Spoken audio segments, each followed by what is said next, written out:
प्रधानमंत्री नरेंद्र मोदी ने मथुरा में श्री कृष्ण जन्मस्थान मंदिर में पूजा अर्चना की। संत मीराबाई जन्मोत्सव कार्यक्रम में मीराबाई के सम्मान में विशेष डाक टिकट और सिक्का भी किया जारी।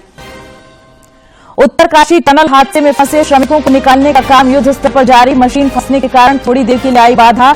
झारखंड के दर्जनों मजदूर हैं फंसे। चाईबासा के हेसा बांध स्थित जंगल में आईडी ब्लास्ट में सीआरपीएफ का जवान घायल। एयरलिफ्ट कर लाया गया रांची। सिमडेगा में अपराधियों ने पोकलेन मशीन में लगाई आग। और देवघर एयरपोर्ट पर लो विजिबिलिटी में भी फ्लाइट की लैंडिंग और टेक ऑफ की सुविधा शुरू। सांसद निशिकांत दुबे ने कहा जल्द ही नाइट लैंडिंग की सुविधा हो सकती है बहाल।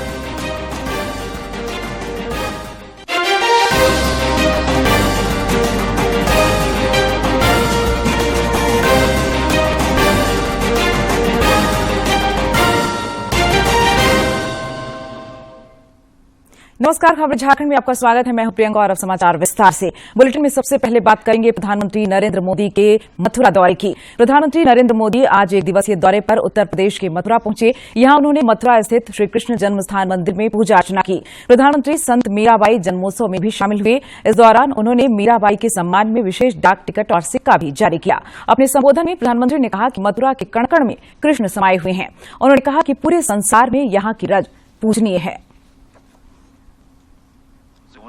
मैं निवेदन करूंगा संस्कृति मंत्रालय भारत सरकार की सहभागिता भी हो आपकी करतल ध्वनि के रूप में देवी सज्जनों।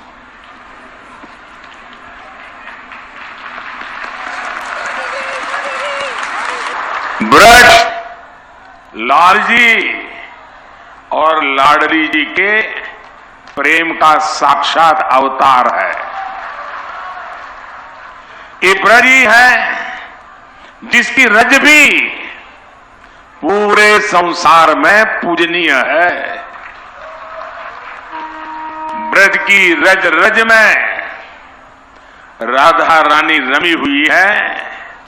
यहां के कण कण में कृष्ण समाये हुए हैं और इसलिए हमारे ग्रंथों में कहा गया है सप्त द्वीपेषु यत् तीर्थ भ्रमणात् च यत् फलम प्राप्यते च अधिगम तस्मात् मथुरा भ्रमणीयते। अर्थात विश्व की सभी तीर्थ यात्राओं का जो लाभ होता है उससे भी ज्यादा लाभ अकेले मथुरा और ब्रज की यात्रा से ही मिल जाता है। झारखंड हाईकोर्ट ने सरकार को यह बताने को कहा है कि क्या केंद्र और राज्य सरकार के अधिकारियों की संयुक्त टीम बनाकर साहिबगंज, पाकुड़, दुमका, गोड्डा, जामताड़ा में बांग्लादेशी घुसपैठियों का पता लगाया जा सकता है या नहीं। झारखंड हाईकोर्ट के मुख्य न्यायाधीश संजय कुमार मिश्रा और जस्टिस आनंद सेन ने इस मामले पर सुनवाई करते हुए केंद्र सरकार को 2 सप्ताह में इसका जवाब दाखिल करने को कहा है।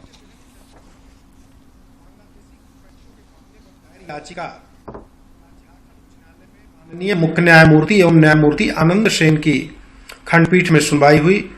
माननीय खंडपीठ ने केंद्र सरकार एवं राज्य सरकार से यह जानना चाहा कि केंद्र एवं राज्य सरकार की टीम उनको पहचानने के लिए क्या मानक एवं मापदंड तैयार की है, किस प्रकार की पहचान की जा सकेगी। इस मामले पर विस्तृत शपथ पत्र के माध्यम से जवाब दाखिल करें।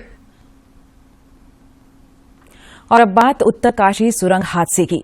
उत्तराखंड के उत्तरकाशी सुरंग हादसे में फंसे 41 मजदूरों को निकालने के लिए आज 12वें दिन भी युद्ध स्तर पर राहत और बचाव कार्य जारी है। इसमें झारखंड के 15 मजदूर शामिल हैं। फिलहाल खुदाई का काम किया जा रहा है ताकि श्रमिकों को कुशलतापूर्वक निकाला जा सके।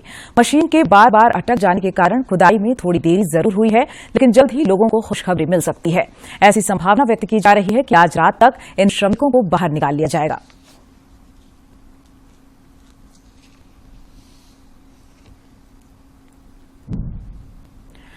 विकसित भारत संकल्प यात्रा को लेकर शेष जिलों में भी तैयारियां तेज कर दी गई हैं। पहले चरण में राज्य के 9 जिलों में यह यात्रा विभिन्न पंचायतों में पहुंचकर लोगों को जागरूक करने में जुटी हुई है। उधर गढ़वा में डीडीसी राजेश कुमार राय ने इसको लेकर अधिकारियों के साथ बैठक की। बाद में पत्रकारों से बातचीत में उन्होंने कहा कि आकांक्षी जिला गढ़वा में इस यात्रा की सफलता को लेकर प्रशासन ने विशेष तैयारियां की है। 2 वैन इस जिले को उपलब्ध कराया जाना है और ये सभी पंचायतों में जाकर के और इसका प्रचार प्रसार होगा। जिन लोगों ने ऐसी योजनाओं का लाभ लिया है उनका भी वक्तव्य प्राप्त किया जाएगा और बिल्कुल उल्लासपूर्वक इस कार्यक्रम को संपन्न कराने के लिए जो भी तैयारी प्रशासनिक होती है उसकी पूरी तैयारी कर ली गई है। विकसित भारत संकल्प यात्रा के तहत एलईडी वैन दूर दराज की पंचायतों में जाकर लोगों को जागरूक करने में जुटी हुई है। इस दौरान पंचायतों में योजनाओं की जानकारी और उसके लाभुकों को चिन्हित करने के लिए विशेष कैंप भी लगाए जा रहे हैं। साथ ही साथ इन स्थलों पर स्वास्थ्य जांच को लेकर विशेष शिविर का भी आयोजन हो रहा है, जिसमें लोगों की विभिन्न स्वास्थ्य जांच की जा रही है। भाजपा प्रदेश महामंत्री आदित्य साहू ने कहा है कि विकसित भारत संकल्प यात्रा मोदी सरकार की लोक कल्याणकारी योजनाओं से जन जन को जोड़ने की यात्रा है। रांची में पत्रकारों से बातचीत में उन्होंने कहा कि देश के 2,51,000 पंचायतों में यह यात्रा पहुंचेगी। उन्होंने कहा कि दूसरा चरण 3 दिसंबर से 26 जनवरी तक चलेगा, जिसमें राज्य के शेष जिले शामिल होंगे। उन्होंने कहा कि पार्टी के प्रदेश अध्यक्ष बाबूलाल मरांडी, नेता प्रतिपक्ष अमर बाउरी, सांसद, विधायक और पार्टी के अन्य नेता जगह जगह इस कार्यक्रम में शामिल होंगे। इस दौरान उन्होंने राज्य सरकार पर हमला भी बोला और कहा कि हेमंत सरकार केंद्र की योजनाओं को लटकाने, भटकाने और अटकाने में शामिल है।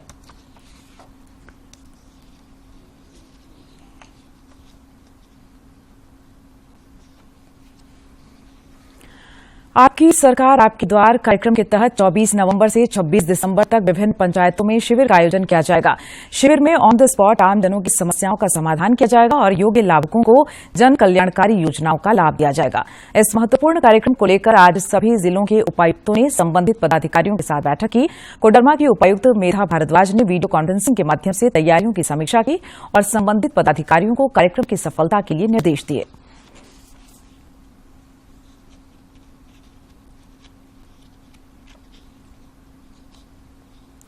उधर मुख्यमंत्री हेमंत सोरेन के पाकुड़ दौरे को लेकर अधिकारी तैयारियों को अंतिम रूप देने में जुटे हैं।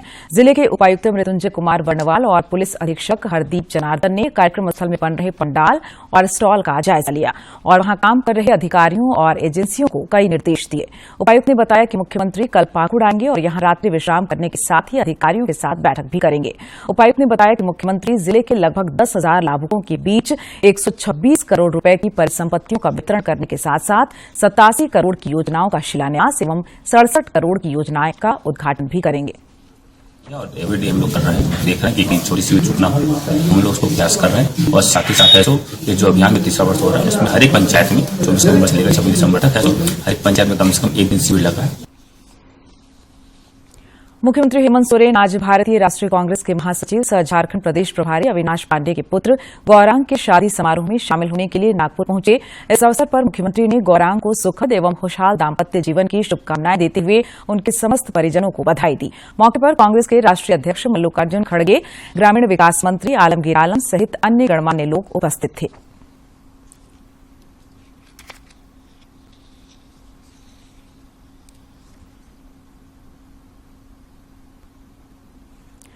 नई दिल्ली में चल रहे अंतर्राष्ट्रीय व्यापार मेले में सांसद संजय सेठ पहुंचे। इस दौरान उन्होंने झारखंड के स्टॉलों का अवलोकन किया और कहा कि यहां के लोगों में झारखंड के प्रति आकर्षण दिख रहा है। उन्होंने कहा कि वोकल फॉर लोकल के उद्देश्य को यह आयोजन पूर्ण करेगा। इस अवसर पर झारखंड की कला और संस्कृति की प्रस्तुति देने आए रांची के बेड़ो के कलाकारों ने सांसद से मुलाकात की। सांसद ने कहा कि ये कलाकार झारखंड की संस्कृति के दूत हैं, जो हमारी संस्कृति के संरक्षण और संवर्धन के लिए काम कर रहे हैं।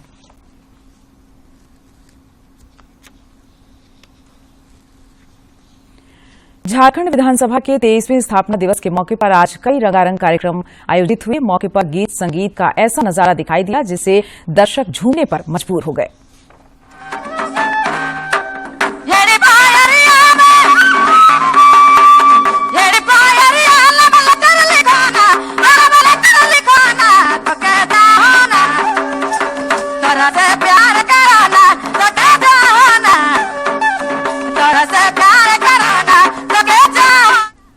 पश्चिमी सिंहभूम जिले में एक बार फिर नक्सलियों द्वारा लगाए गए आईईडी की चपेट में आने से सुरक्षा बल का एक जवान घायल हो गया।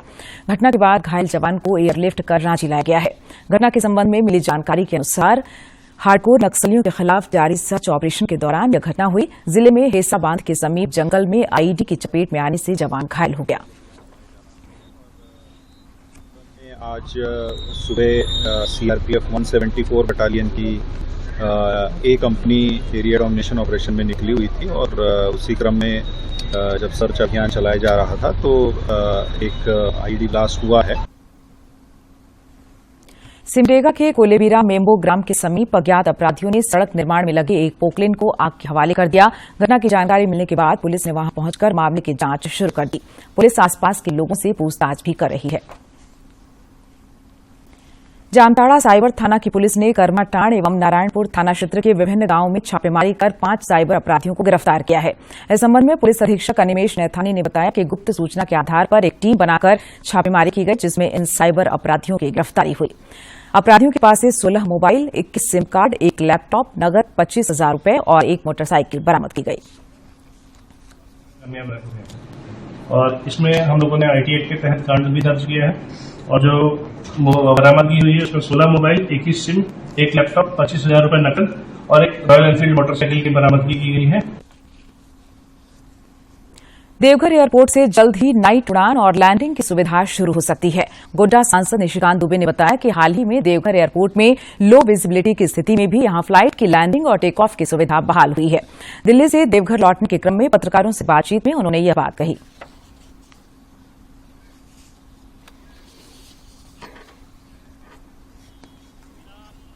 लैंडिंग सिस्टम के ILS DBOR सिस्टम में DGCA ने परमिशन दिया है।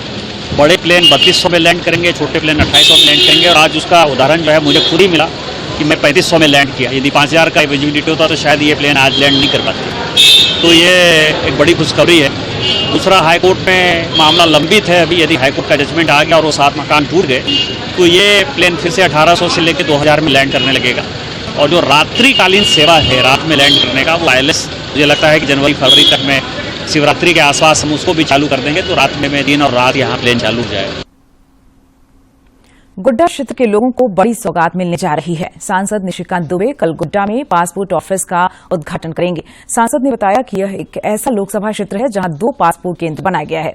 श्री दुबे ने कहा कि गुड्डा लोकसभा में कई ऐसे टेक्निकल लोग हैं जो विदेशों में काम करते हैं और उन्हें पासपोर्ट बनवाने में काफी दिक्कत का सामना करना पड़ता है। इसको देखते हुए प्रधानमंत्री नरेंद्र मोदी के द्वारा यह सौगात दी गई है।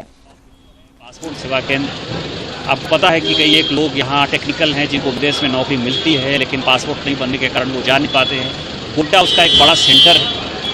तो देवघर में पहले से चालू था, फर्स्ट फेज में ही मिल गया था। माननीय प्रधानमंत्री जी ने दिया था, तत्कालीन विदेश मंत्री सुषमा स्वराज जी ने दिया था। अभी माननीय प्रधानमंत्री जी ने गुड्डा के लिए एक बड़ी। प्रधानमंत्री नरेंद्र मोदी ने मन की बात कार्यक्रम के लिए लोगों से सुझाव मांगे हैं। यह कार्यक्रम आकाशवाणी पर 26 नवंबर को प्रसारित किया जाएगा। श्री मोदी ने इस बात पर प्रसन्नता व्यक्त की है कि इस महीने में मन की बात कार्यक्रम के लिए बड़ी संख्या में सुझाव मिल रहे हैं। प्रधानमंत्री ने लोगों से माईगॉव या नमो ऐप पर सुझाव देने का आग्रह किया है। संघर्षों के कुछ किस्से, कहानी कुछ सफलताओं की, अनकही विरासत की, उम्मीदें नए भारत की। महीने के आखिरी रविवार का रहता है इंतजार। ब्रह्मपुत्र के घाट से हिमालय के विस्तार तक होती है मन की बात प्रधानमंत्री के साथ। तो सुनिए इस महीने 26 नवंबर सुबह 11 बजे मन की बात आकाशवाणी और दूरदर्शन के सभी चैनलों पर। आप भी माननीय प्रधानमंत्री की मन की बात का हिस्सा बन सकते हैं। इसके लिए आप अपने सुझाव post box number 111 Akashvani Delhi को भेज सकते हैं। इसके अलावा नमो ऐप या माईगॉव के ओपन फॉर्म में पोस्ट कर सकते हैं। तो याद रखें 26 नवंबर सुबह 11 बजे मन की बात। भारत अब दुनिया की चौथी सबसे बड़ी अर्थव्यवस्था बनने के काफी करीब पहुंच गया है। पहली बार भारत की GDP $4 ट्रिलियन के पार पहुंची है।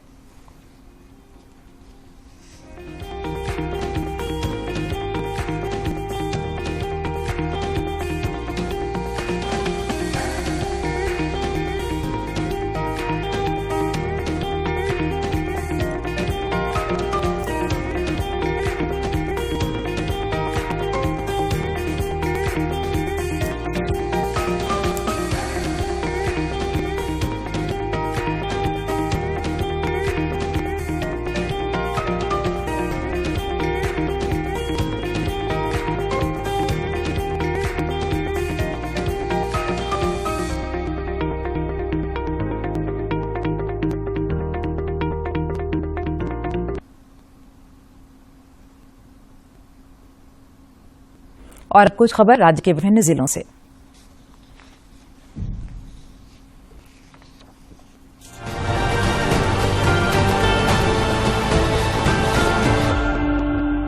झामुमो की वरिष्ठ विधायक लोबिन हेम्ब्रम ने रांची में प्रेस वार्ता कर अपनी ही सरकार पर जमकर हमला बोला।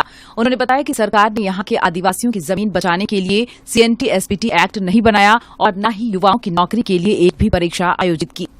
हजारीबाग में CCL की प्रस्तावित चंद्रगुप्त कोल परियोजना को लेकर पचड़ा पंचायत के सिजुआ गांव में ग्राम सभा का आयोजन हुआ। इससे पूर्व ग्रामीणों ने CCL और कोल परियोजना के विरुद्ध नारेबाजी करते हुए विरोध प्रदर्शन किया। धनबाद के SSP संजीव कुमार ने पुलिस पदाधिकारियों के साथ क्राइम मीटिंग कर सभी थानेदारों को जेल से जमानत पर छूटे अपराधियों पर विशेष नजर रखने का निर्देश दिया। इस दौरान उन्होंने थानों में लंबित मामलों की जानकारी भी ली। अंतर्राष्ट्रीय कथावाचक धीरेन्द्र शास्त्री उर्फ बागेश्वर बाबा 10 दिसंबर से पलामू में 3 दिनों तक रहेंगे। पलामू जिला प्रशासन ने इस संबंध में अनुमति प्रदान कर दी है।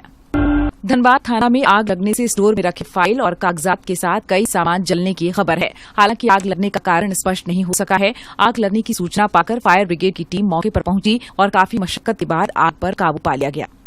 गोड्डा जिला अंतर्गत सुंदर पहाड़ी प्रखंड के सिंदरी पंचायत के आधा दर्जन गांव में अज्ञात बीमारी से पहाड़िया समुदाय के 7 बच्चों की मौत हो गई। खबर मिलते ही जिले के सिविल सर्जन ने 4 सदस्यीय मेडिकल टीम बनाकर जांच के लिए भेजा है।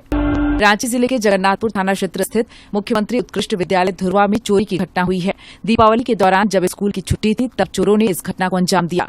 चोर मध्याह्न भोजन की सामग्री सहित भोजन बनाने का सारा सामान उड़ा ले गए। धनबाद के चिरकुंडा नगर परिषद में 2.5 करोड़ रुपए की धोखाधड़ी के मामले में और साक्ष्य इकट्ठा करने के उद्देश्य से दिल्ली पुलिस पहुंची। इस दौरान टीम ने ठोस कचरा प्रबंधन के लिए कार्यरत पायनियर कंपनी के मालिक पर लगे 2.5 करोड़ रुपए की धोखाधड़ी के संबंध में जांच की। रांची स्थित JVM श्यामली के पूर्व प्रिंसिपल राम इकबाल सिंह का निधन हो गया है। उनके कार्यकाल के कुछ ही महीनों में DAV श्यामली को रांची के बेस्ट स्कूल का दर्जा हासिल हुआ। रांची जिले के मुड़मा में बीते 16 नवंबर की देर रात 4 मंदिरों की प्रतिमाओं को खंडित करने के मामले में पुलिस ने 2 आरोपियों को गिरफ्तार किया है। इन पर साक्ष्य छिपाने का आरोप है।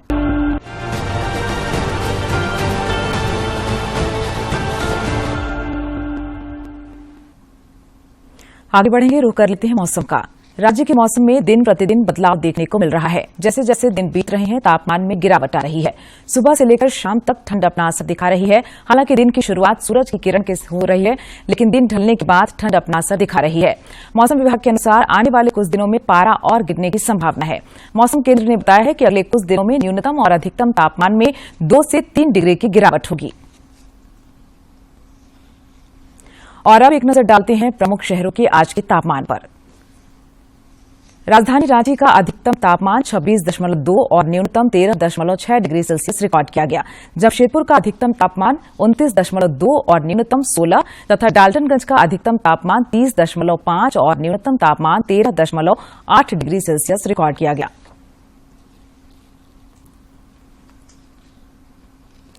गढ़वा के गोविंद हाई स्कूल के मैदान में 4 दिवसीय 16वां राज्य स्तरीय अंतर जिला यूथ बालक बालिका वॉलीबॉल प्रतियोगिता का शुभारंभ उपायुक्त शेखर जमुआर और पुलिस अधीक्षक दीपक कुमार पांडे ने किया। इस अवसर पर राज्य वॉलीबॉल संघ के सचिव शेखर बोस भी मौजूद थे। प्रतियोगिता में राज्य के 22 जिलों से 30 टीमें भाग ले रही हैं। इस अवसर पर उपायुक्त ने कहा कि कोई भी खेल जीतने की भावना से खेला जाए तो कामयाबी जरूर मिलती है। वहीं राज्य वॉलीबॉल संघ के सचिव ने कहा कि इस प्रतियोगिता में उत्कृष्ट करने वाले खिलाड़ियों का चयन कर नेशनल वॉलीबॉल प्रतियोगिता में खेलने के लिए भेजा जाएगा।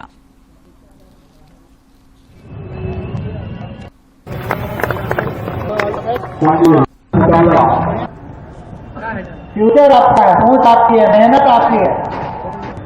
आज का खेल बहुत एडवांस हो चुका है, टेक्नोलॉजिकली बहुत।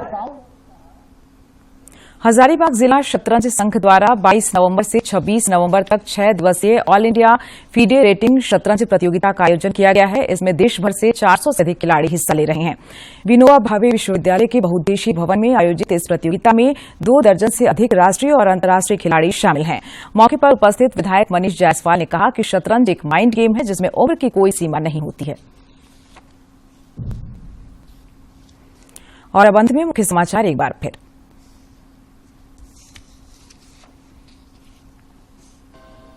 प्रधानमंत्री नरेंद्र मोदी ने मथुरा में श्रीकृष्ण जन्मस्थान मंदिर में पूजा अर्चना की। संत मीराबाई जन्मोत्सव कार्यक्रम में मीराबाई के सम्मान में विशेष डाक टिकट और सिक्का भी किया जारी। उत्तरकाशी टनल हादसे में फंसे श्रमिकों को निकालने का काम युद्ध स्तर पर जारी। मशीन फंसने के कारण थोड़ी देर के लिए आई बाधा। झारखंड के दर्जनों मजदूर हैं फंसे। चाईबासा के हेसा बांध स्थित जंगल में आईडी ब्लास्ट में सीआरपीएफ का जवान घायल। एयरलिफ्ट कर लाया गया रांची। सिमडेगा में अपराधियों ने पोकलेन मशीन में लगाई आग। और देवघर एयरपोर्ट पर लो विजिबिलिटी में भी फ्लाइट के लैंडिंग और टेक ऑफ की सुविधा शुरू। सांसद निशिकांत दुबे ने कहा जल्द ही नाइट लैंडिंग की सुविधा हो सकती है बहाल।